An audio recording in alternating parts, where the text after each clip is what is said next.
Hi! ఇది చూసారా? Pencil.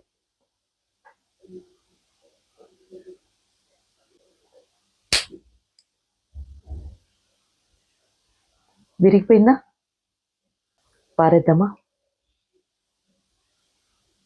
ఆ! ఒక్క నిమిషం ఆగండి.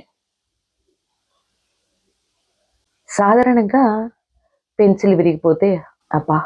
దీంతో ఏం రాస్తాంలే, పడేద్దాం అనుకుంటారు. పడేసే ముందు ఒక్క నిమిషం ఆలోచించండి. ఈ విరిగిన పెన్సిల్‌ని మళ్ళీ షార్ప్ చేస్తే?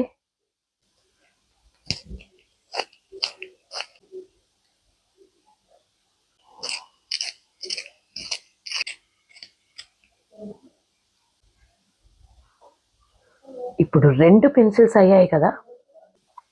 అంటే ఇది విరగక ముందు ఒక్క పెన్సిల్‌తోనే రాసేవాళ్ళం. విరిగాక 2 పెన్సిల్ తోటి రాయొచ్చు. అంటే దీని సామర్థ్యం రెట్టింపైంది కదా!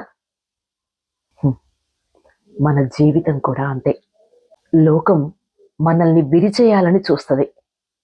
ఒక్కోసారి మన పరిస్థితి మనమే చూసి విసిగిపోతాం, విరిగిపోతాం.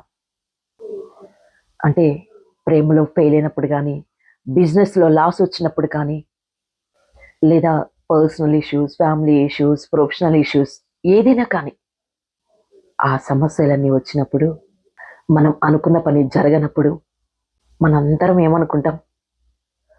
ఇక అయిపోయిందిరా నా లైఫ్. ఇక నేను దేనికి పనికిరాను అని అనుకుంటుంటాం. కానీ ఒక్కటి గుర్తుపెట్టుకోండి. ఇక నేను విరిగిపోయాను, ఇక నా పని అయిపోయింది అని అనుకుంటే పప్పులో కాలేసినట్టే. అసలు దాని అర్థం ఏంటో తెలుసా? ఇక నువ్వు సక్సెస్ అవ్వలేవు అనే అర్థం కాదు.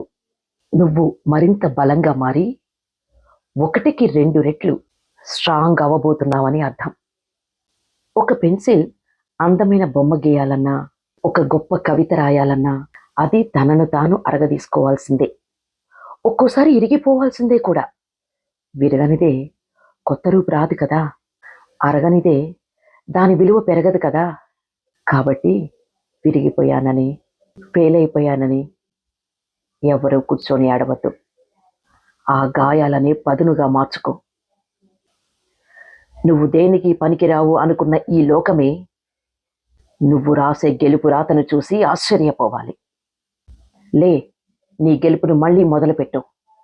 ముక్కలైన ప్రతి అద్దం మళ్ళీ వెలుగునిస్తుంది. విరిగిపోయిన ప్రతి పెన్సిల్ ఒక కొత్త చరిత్ర సృష్టిస్తుంది. ఇది లెక్క. Wish you all the best.